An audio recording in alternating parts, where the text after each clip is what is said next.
It's best to begin the life of Elleanor Eldridge by first explaining how and why her life was recorded. It was recorded in an 1838 book that was published as a fundraiser. You see, Elleanor was subjected to some peculiar adversity in her life. Now, her life is remarkable anyway, but how she persevered and overcame that peculiar adversity is nothing short of extraordinary. You're on the Wiki Van. Throughout this story, I've included some content from Elleanor's memoirs. In those instances, the excerpts are highlighted and they're presented in my best imagined voices for whoever wrote or said them. Also, there's only one surviving image of Elleanor Eldridge. It's this engraving, which was included in the original publication. You'll see it used several times throughout the story, and that's because it provides the best image of Elleanor's true likeness. And now, the story of Elleanor Eldridge.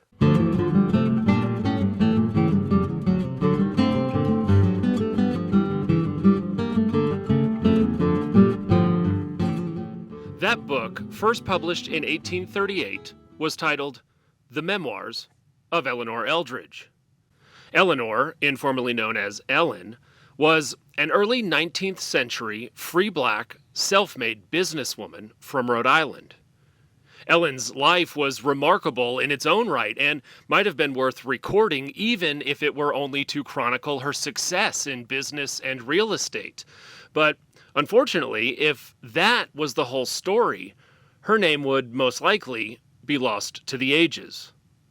Ellen's life was not recorded for the sake of history. It was written for her contemporaries and for a very specific purpose: to raise funds for Ellen. In fact, the preface clearly explains, "Its direct object is to render some little assistance to one who has been the subject of peculiar adversity and wrong." Ellen didn't write her own memoirs. She was literate to some degree, but not proficient enough to write an entire compilation of her memoirs. Originally, it was published anonymously.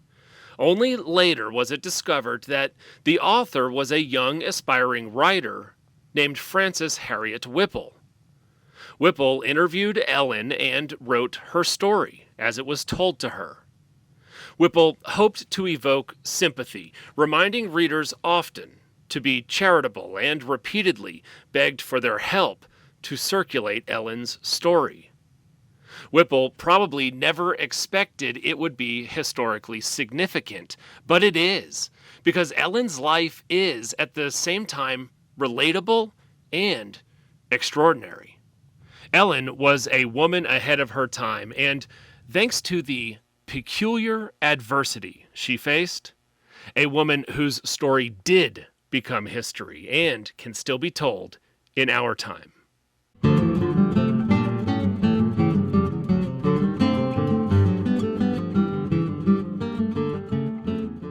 Ellen's father was born in Africa, a part of the Kikongo tribe, which lived near the Congo River.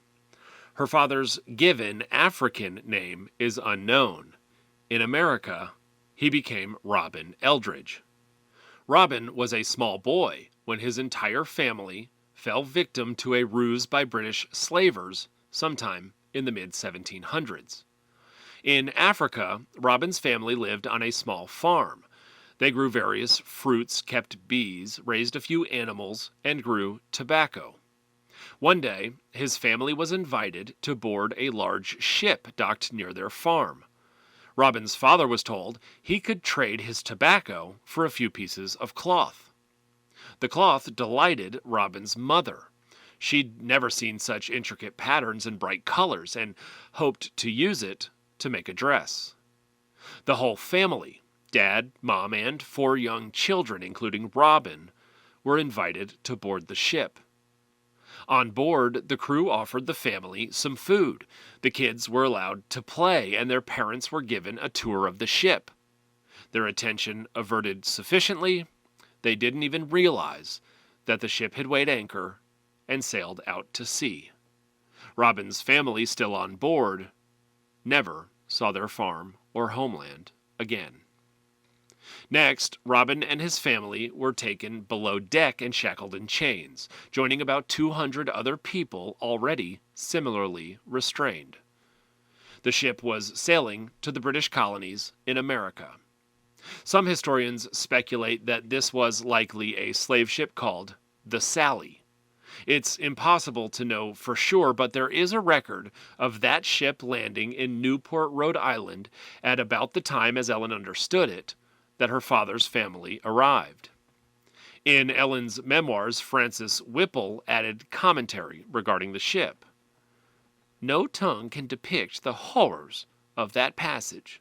No imagination can form even a faint outline of its sufferings. After arriving, Robin and his family were sold at auction. Robin was still a young man when the American Revolution began. Rhode Island offered freedom to slaves who volunteered to fight. Robin and his brothers signed up. It's often said that the American Revolution was a fight for freedom. For these slaves, it was, indeed, in the most literal sense, fighting for their freedom. 140 slaves from Rhode Island gained their freedom this way, including Ellen's uncles and father. Just before he joined the Continental Army, Robin Eldridge married Hannah Prophet, Ellen's mother. Hannah was part Narragansett, a tribe native to Rhode Island, and part African.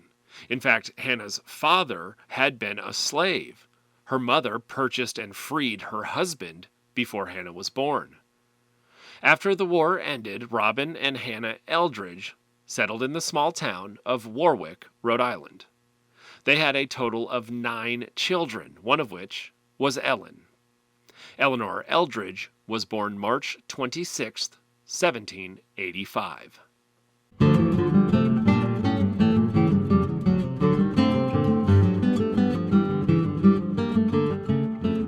In Rhode Island, the law prescribed that all slaves born after March 1st, 1784, were free. Slaves born before that date, even a single day, often remained slaves for life. Rhode Island's last known slave was James Howland, who died in 1859 at 100 years old. But Ellen was born free. In the early 19th century, Rhode Island cities were de facto segregated. The state's population was about 80,000, just under 5% were free blacks. Free blacks did face unfair discrimination, but in Rhode Island, they were free to contract their own labor, own property, travel, and they had access to the courts. And this did include women, but only if they weren't married. Ellen was black, Narragansett, and a woman. She wasn't exactly dealt the best hand for life in the early 19th century in America. But she was nonetheless motivated to create her own accomplished and meaningful life. As a child, her family lived in a small house, which they owned. Robin was a well-regarded mill worker and, to Ellen, a good father. She described him as having the art of commanding at once respect and affection. Ellen's mother, Hannah, worked as a domestic servant, but she died when Ellen was very young.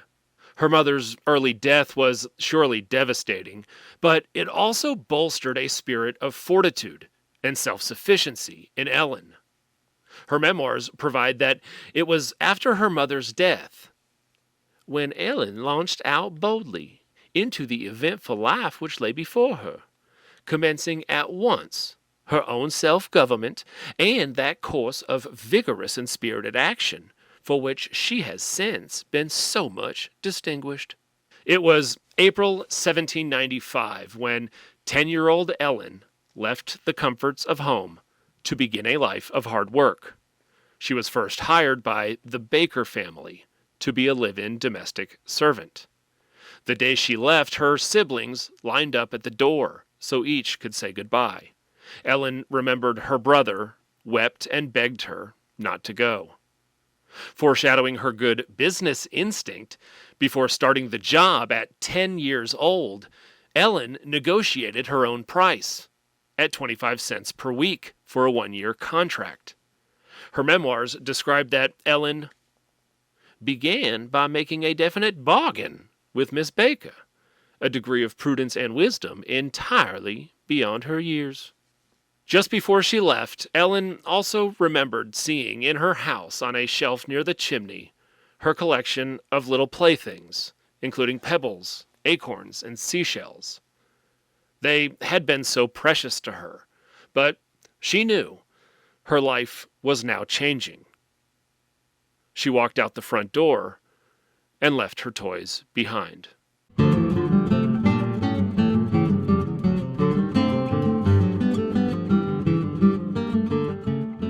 For the Baker family, Ellen did all sorts of housework.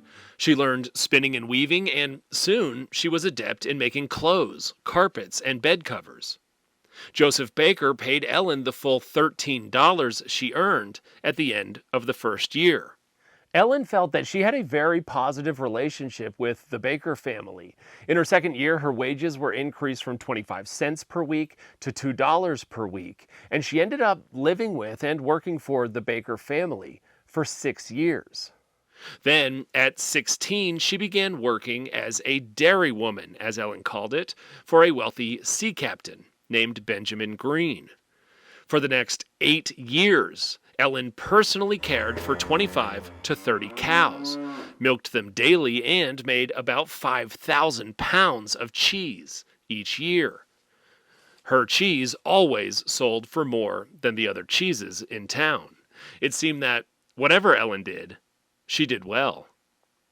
At the same time, her brother George was elected Black Governor of Warwick. Black governors, sometimes called Black Kings, were a New England tradition started in about 1750. There was no legal authority, but it symbolized respect and admiration for whoever was elected. Election Day was a holiday. In Rhode Island, it was the third Saturday in June.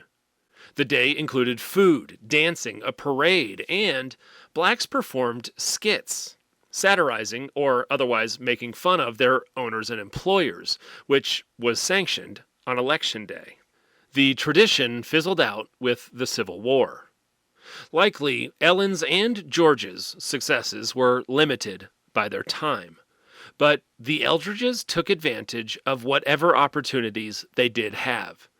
Before Ellen was 20 years old, she had a decade of work experience, several lucrative skills, and a bundle of positive references, one from every previous employer. Ellen was also incredibly frugal. She claimed to be saving at least $100 each year, while making only $2 or $3 a week.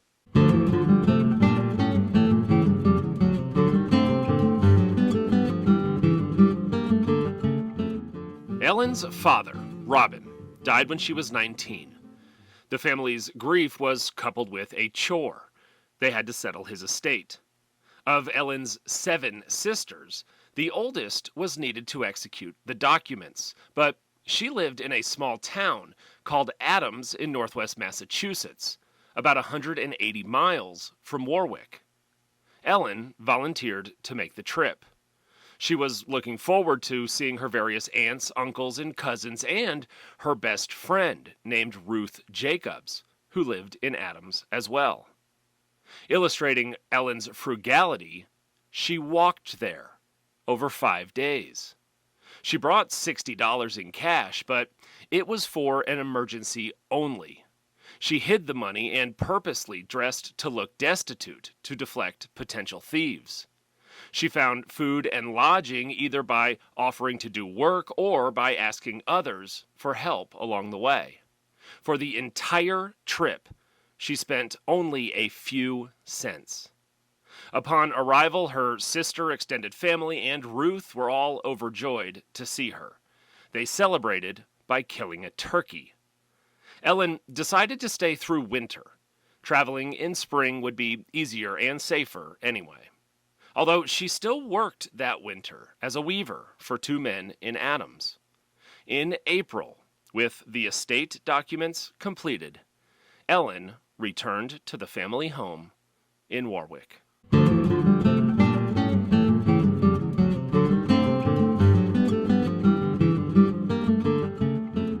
Ellen was not only industrious, but also actively social, described as being light-hearted and sweet, with a spirit of joy.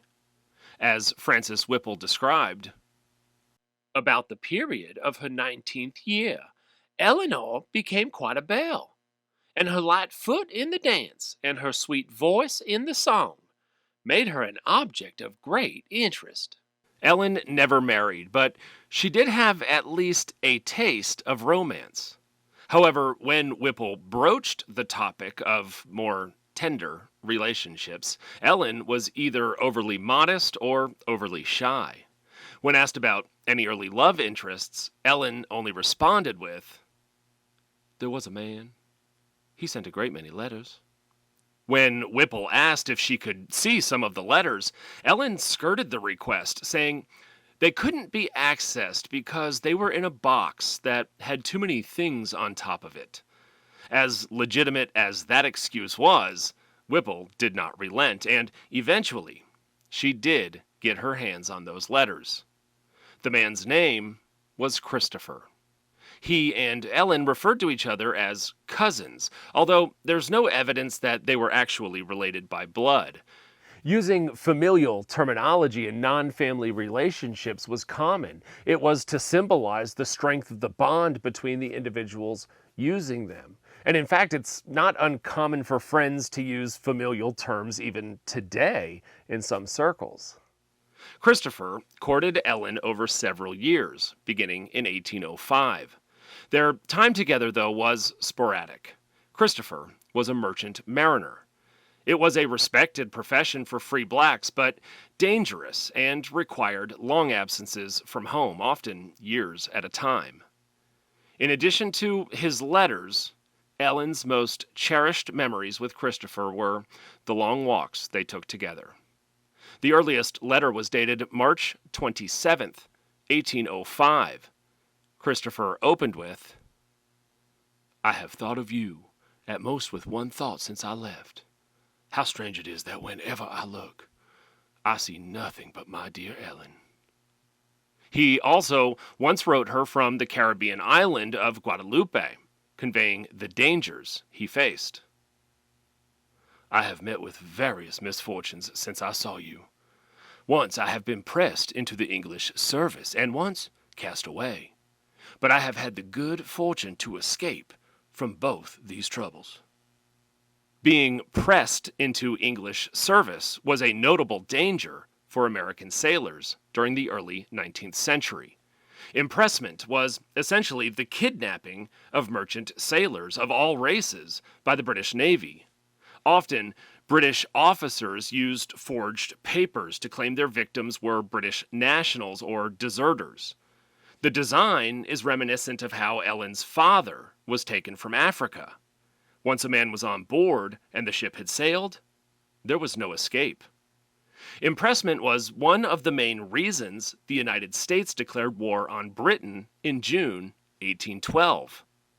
Christopher luckily escaped in 1805, but was captured a second time and held for years, until 1811. Shortly after, he sent his final letter to Ellen. Before making it home, Christopher encountered this time not the evils of men, but the wrath of Mother Nature. The memoirs describe, "Then came the heart-rending intelligence of shipwreck and death. Christopher never returned. He sleeps now in his ocean grave." Ellen was 27. They never married, and Ellen remained single for her entire life. There weren't even any further allusions to love. Maybe no other man compared to her first love. Maybe she hoped to avoid a similar heartbreak. This was a devastating loss. But just like after the death of her mother, Ellen embraced her spirit of fortitude and self-sufficiency. When her mother died, little 10-year-old Ellen left home and went to work. And when Christopher died, Ellen again sought work. Although, unlike the work she had started after her mother died for 25 cents a week, this time she resolved to dedicate her work to herself. Elleanor Eldridge decided to start her own business.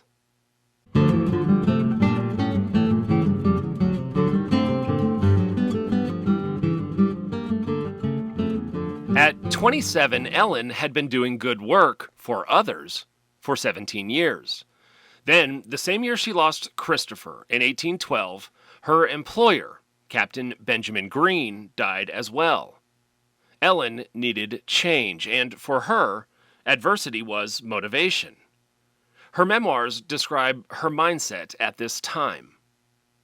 It seemed indeed as if she sought to engross herself more completely than ever with the bustle of business. For Ellen, experience taught her one truth, that the best remedy for sorrow is occupation. Ellen returned to the family house in Warwick, and from that house, she and a sister, Lettice, started their own business. They performed odd jobs such as laundry and sewing, but their most lucrative endeavor was soap. They manufactured it in the house and sold it at the market in Providence. Ellen earned enough that, combined with her savings, she then bought a small plot of land in town and built a small house there. She lived with her sister, Lettice, and rented the house to a local black family for $40 a year. Ellen engaged in this business for several years until, in August 1821, once again, tragedy compelled change. Her brother, George, with his wife and 4 children, lived about 15 miles outside of Warwick. One evening, Ellen got word that one of George's children was deathly ill. She immediately went to his house to help in any way she could. She arrived to find the situation there was much worse than she thought.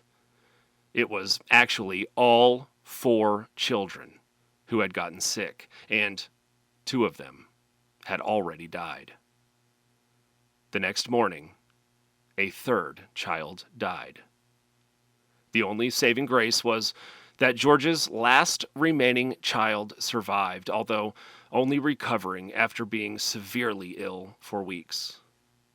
3 otherwise healthy children were gone within 48 hours. They learned later that the children, while out playing, had eaten some poisonous substance, mistaking it for something else.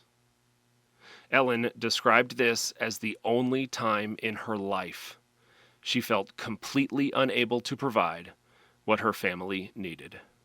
Of course, there was likely nothing she could have done to heal such an overwhelming loss.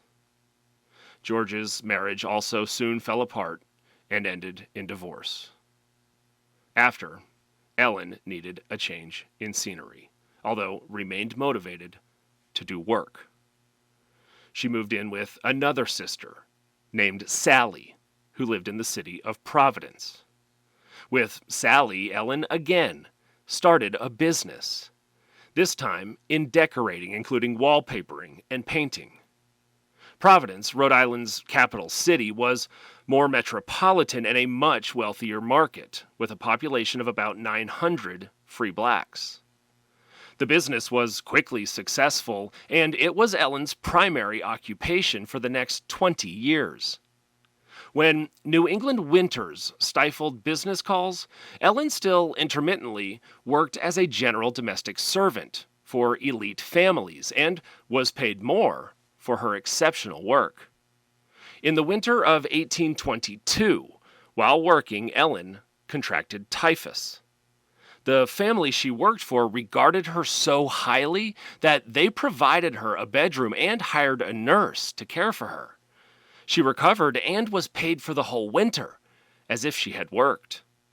Throughout, Ellen remained steadfastly frugal, saving almost everything she earned. By 1826, Ellen, now about 40 years old, started looking to buy more real estate. Although this time, not in Warwick, but in her new home of Providence, which had a much more lucrative rental market.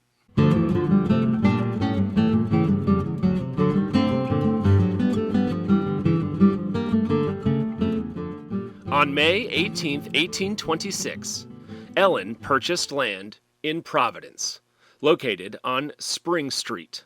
That street no longer exists, but it is discoverable on old maps. Today, her property would be on or near the campus of Classical High School in Providence on Westminster Street. Ellen built a sizable house there at a cost of $1,700. She paid a portion using her savings and borrowed to pay the remainder, although exact figures are lost to time. In the 19th century, personal loans from banks for anyone were rare. Ellen's loans came from wealthy neighbors, often her employers. Within a few years, Ellen repaid everything she owed for the purchase, but on occasion, she secured additional loans for improvements or other expenses related to the property. Sometimes the property acted as collateral, and other times she simply provided a promissory note. The terms of each loan were whatever the parties agreed to. This was the customary manner of borrowing money at the time for anyone who needed a loan. Providence tax rolls show Ellen consistently in good standing, and she appears to have maintained good credit with lenders. She always found loans when she needed them at a time when credit was based literally on reputation. The house was rented out to black residents in Providence, earning Ellen about $150 a year. In 1831, 2 small lots adjacent to her new property were offered for sale. Ellen was compelled to buy them. It would enlarge her property, but more importantly included a footpath from her house to the street, which for years she had paid annually for an easement to use. Ellen then added onto the house, building apartments on both sides. The East Wing, as she called it, was also offered for rent, and Ellen moved into the West Wing apartment herself. Ellen's memoirs describe at this point, Eleanor had completed her house, which with its 2 wings and its 4 chimneys wore quite an imposing aspect. And in the honest pride and joy of her heart she looked upon it with delight, as well she might do, since it was all earned by her own honest labors, and afforded the prospect of a happy home and a comfortable income in her old age. Ellen secured several loans to effect these expansions, including one for $240 from a former employer named George Carter. By 1835, according to tax records, Elleanor Eldridge owned more property than any other black resident, male or female, in the entire state of Rhode Island.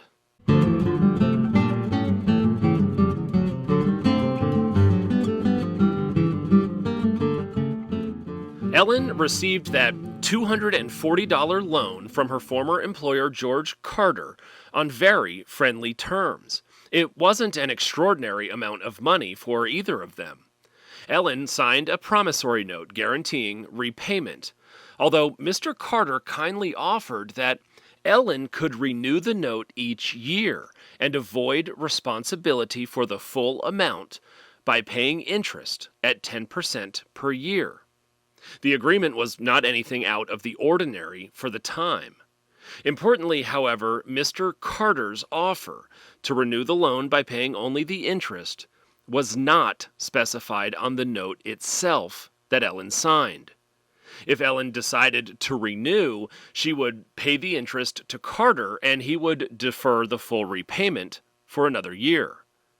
Ellen would likely have paid off the loan more quickly, but starting in 1831, she encountered a series of setbacks and took advantage of George Carter's indulgence. In September 1831, Ellen contracted typhus again, this time without the benefit of having a nurse provided, and it was much more severe, to the point that Ellen feared it might kill her. So much, in fact, that she discussed her final wishes with her brother George. She wanted to go back to Adams, Massachusetts, to see her family and friends for maybe the last time. George agreed to escort Ellen to the town of Adams. They paid for a ride, as this time Ellen was too weak to walk. One night they stayed at an inn. Ellen rested in bed while George socialized for a bit. Coincidentally, two men from Providence en route home were there that night as well. Through the normal course of their conversation, George explained to them that Ellen was severely ill, and they feared she might not make it much longer. When these men returned to Providence, they told others about Ellen's dire state. Word spread around town, was exaggerated, and soon everyone in Providence believed Ellen was already dead. The memoirs describe this, her being very sick, like a gathering snowball, grew as it went the rounds of gossip, and finally, by the simple process of accumulation, it was resolved into death. Meanwhile, George and Ellen made their way to Adams, which it turned out was an excellent prescription for Ellen. After just a couple of weeks, she began to recover. Adams spawned a titillating surprise for George as well. He sparked up a romance with Ellen's best friend, Ruth, which Ellen was thrilled about. That spring, the trip ended with George successfully proposing marriage to Ruth Jacobs, and all three returned to Providence together. The first evening back, Ellen dashed out to the bakery to buy some bread. The baker's son, a boy, upon seeing Ellen, froze, as if he'd seen a ghost. Ellen's memoirs recount, "He called out, 'Is that you, Ellen? Why, I thought you was dead.'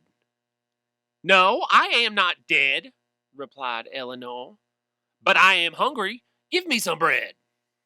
Ellen soon realized that in addition to this boy, everyone else in town thought she had died months earlier as well. One man named William Smith, thinking Ellen had died, filed a claim in the Providence court, hoping to recover a $90 loan he gave her. Ellen was forced to respond and ordered by the court to pay Smith about $57. That the ordered amount was less than the original loan likely indicates that Ellen had been making payments on the debt. Also, Ellen's memoirs recount a conversation that took place between Ellen and George Carter the day after she returned from Massachusetts. It's suggested in the memoirs that Carter also filed a lawsuit, but there is no record of that actually happening. It's possible that it was quickly withdrawn, or that he only proposed that he was going to, or just that Francis Whipple was mistaken. In the conversation, though, witnessed by George and Ruth, Carter said that he did intend to collect on the loan, but was now happy to know Ellen was alive. And he then reaffirmed the terms of their previous agreement. Mr. Carter, as it's recounted, concluded by saying to Ellen regarding that $240 loan, "I will never distress you for it."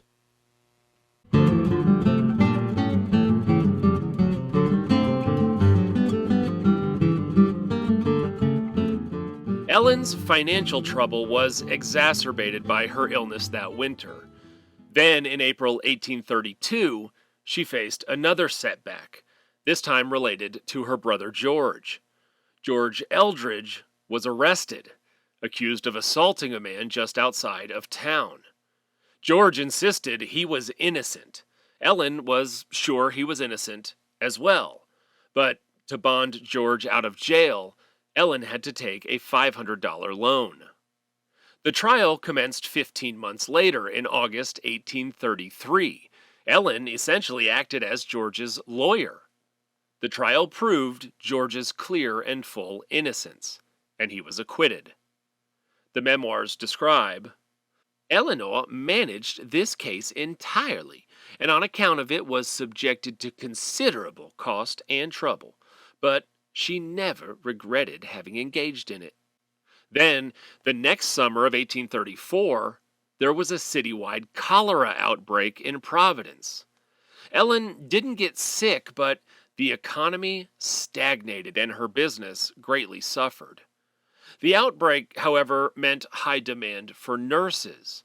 At that time, a nurse was basically a personal attendant for those who were sick or otherwise unable to care for themselves. Ellen had a very good reputation as a nurse, and one wealthy family from Providence recruited her to care for their sick daughter. In order to leave the epicenter of the epidemic, the job was at the family's second home, in the town of Pomfret, Connecticut. Ellen was precluded from her normal business and needed to earn some money. She took the job and moved out of town with her new employers. Ellen, again, believed her finances were in good standing when she left. But she continued taking advantage of George Carter's offer to pay only interest on that $240 loan.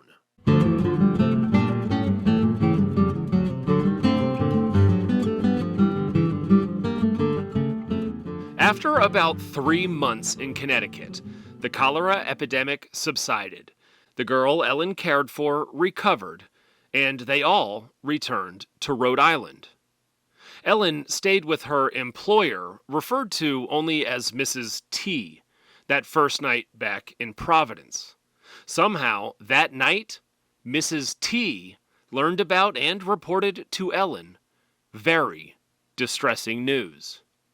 Mrs. T announced that while they were gone, Ellen's house was seized by the sheriff and sold at auction.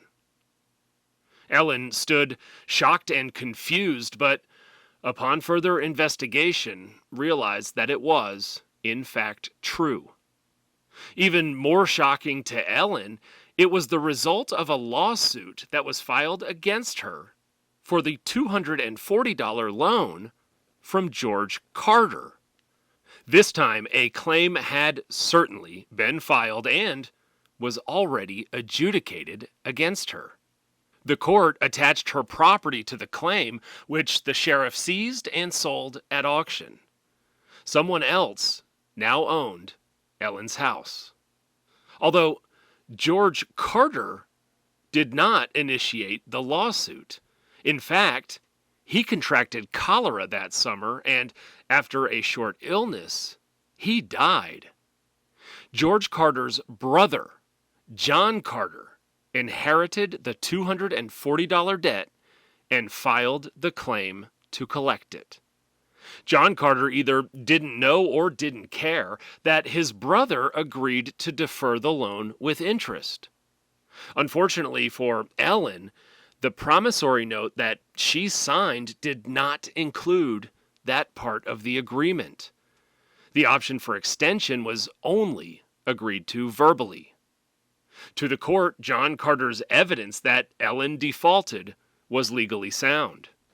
Ellen's property was attached and seized only after the sheriff named William Mann spent days trying to find her but was unable to. John Carter, Sheriff Mann, and the judge contended that the seizure and sale of Ellen's property followed the letter of the law. However, Ellen believed there was an argument to the contrary, but she never had the chance to defend herself. The action was concluded too quickly, which to some, reeked of injustice. Frances Whipple in Ellen's memoirs described, "The whole affair, from beginning to end, with all of its connections and bearings, was a web of iniquity." Ellen had no chance to explain that the debt and promissory note may have appeared to be in default, but there was an additional verbal agreement for renewal. Really, it's the way it was done so quickly and while Ellen was out of town that might indicate it was all executed more by design than by accident.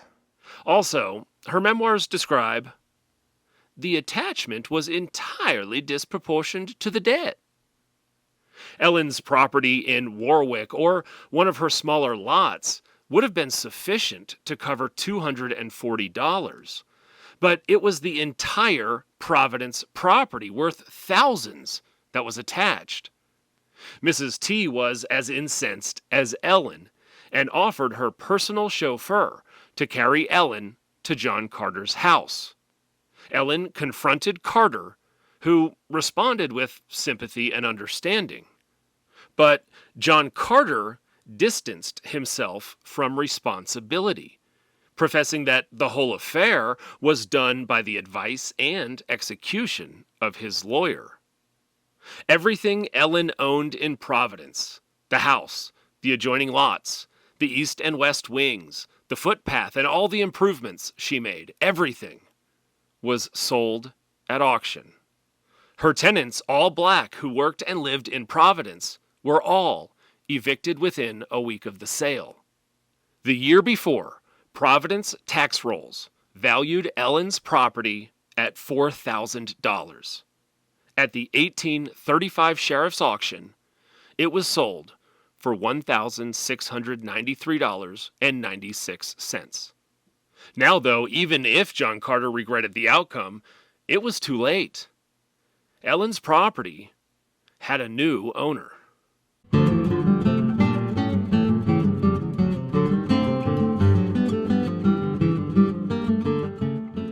Of course, Ellen was not going to submit. She was going to fight. Her Narragansett and African blood boiled within her. She knew all too well about lands being confiscated and lifetimes of labor being stolen. Elleanor Eldridge was determined it would not happen to her. Useful first for Ellen was her honest and hardworking reputation. Throughout her life, Ellen's dedicated work ethic and exceptional service thrust her into positions among Rhode Island's most elite families. Recall, for 11 years, Ellen worked as a spinner and dairywoman for Captain Benjamin Greene, before Greene died in 1812. Well, it happened that in 1835, Rhode Island's Attorney General was a man named Albert C. Greene, Captain Benjamin Greene's nephew. Even though Ellen's employment for the Greenes had ended 23 years prior, the family remembered her, and illustrating their regard for her, Rhode Island Attorney General Albert Greene agreed to meet with Ellen and review her case.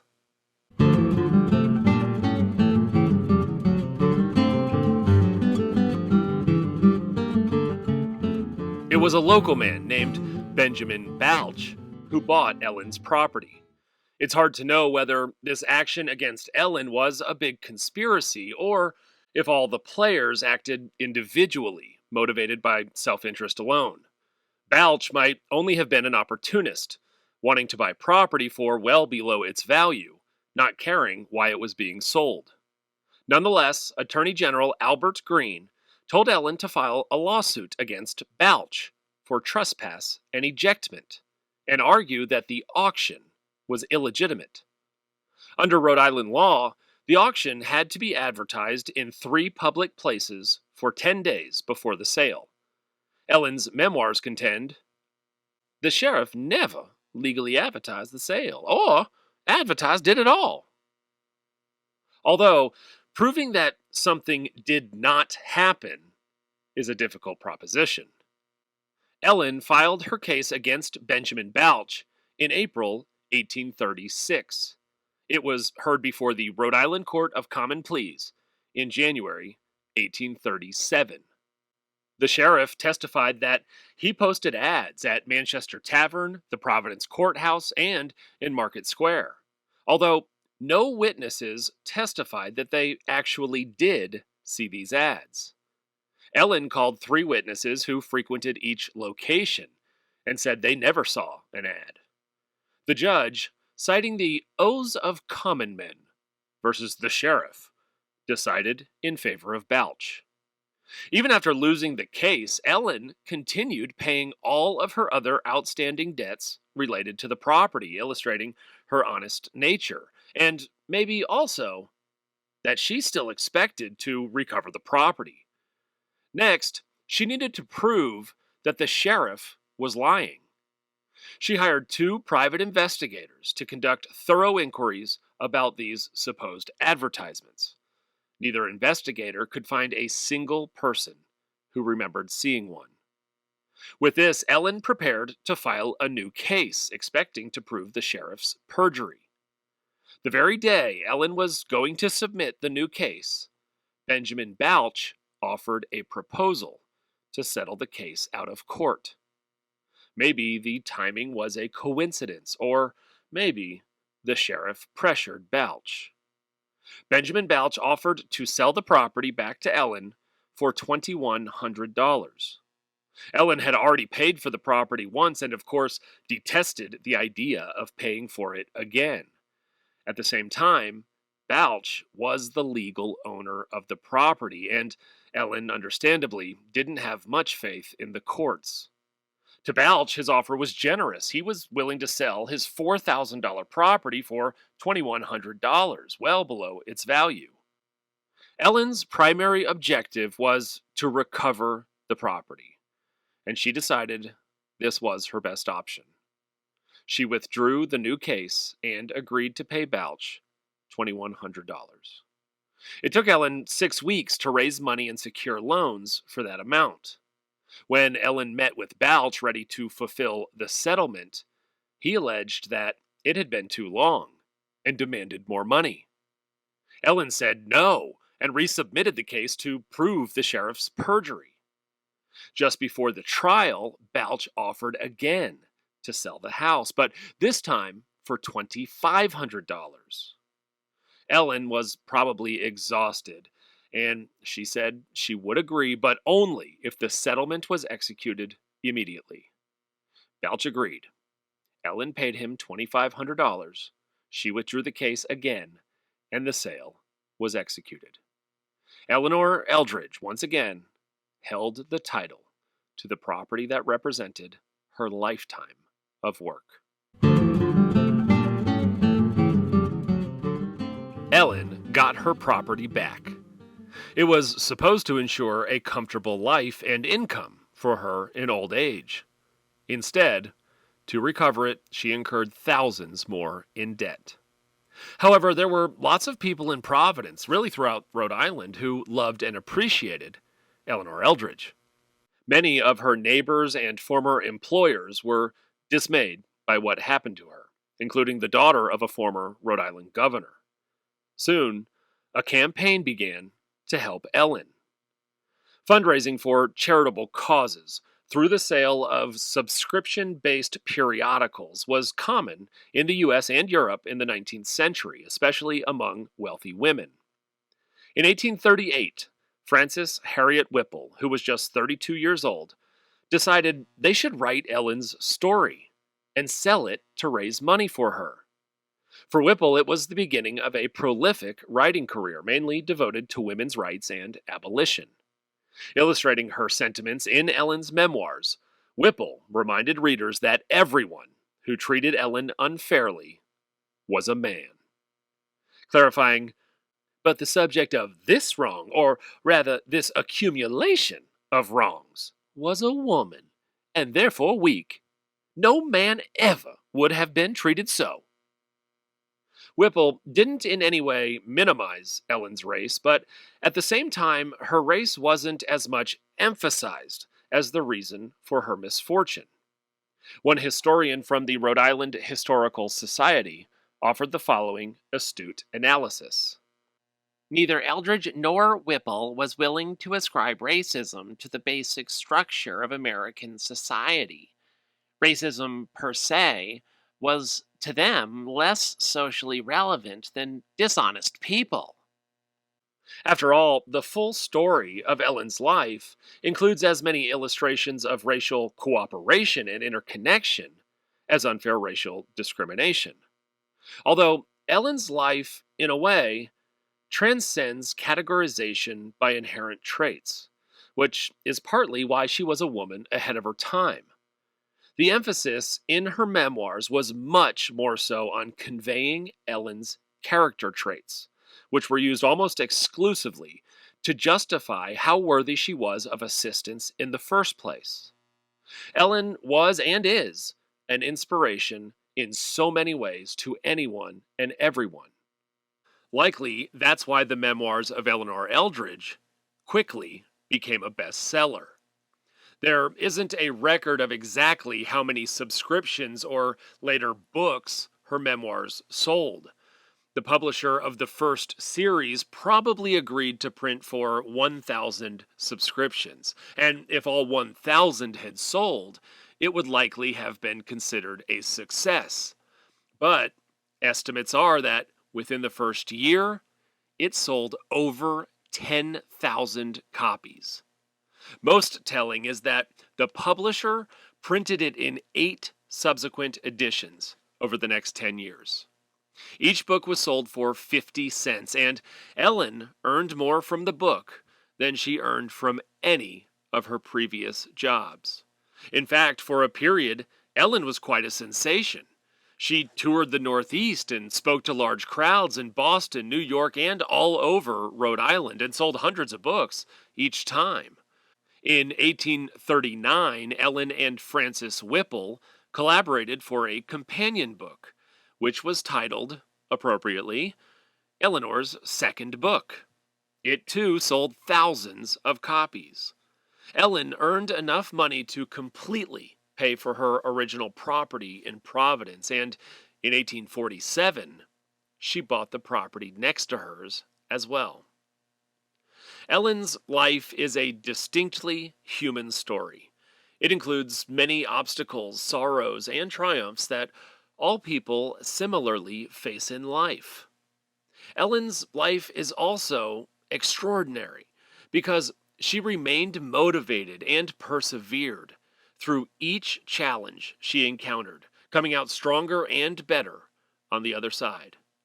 She focused on and leveraged every opportunity she had, seeming to care little about societal constraints outside of her control. It would have been a privilege and joy to see Ellen making an argument in court, or managing the construction of additions onto her house, or discussing financing with wealthy men, or to see her speaking about her life to a crowd in New York City. Ellen's memoirs were one of only 6 books about black women included in the Library for Women at the Chicago World's Fair in 1893. Her memoirs were written for her contemporaries, in the hope that they would generously circulate her story, because she deserved it. Of course, since then, her story has been largely forgotten. But I think she deserves to have it circulated again. That's the reason I made this video. And if you're feeling generous, maybe you will help circulate her story again, because she deserves it. She was an inspiration, and not just because something bad happened to her. It's really her life outside of that that's the most inspirational. In her time and place, she deserves to be remembered, and it's up to us to make sure she remains a part of our history. Thankfully, the last 20 years of Ellen's life appear to have been much quieter after she recovered her property in Providence, where she lived for the rest of her life. It did, after all, provide her a comfortable home and income in her old age. Elleanor Eldridge died at her home on June 24th, 1862. She was 76 years old.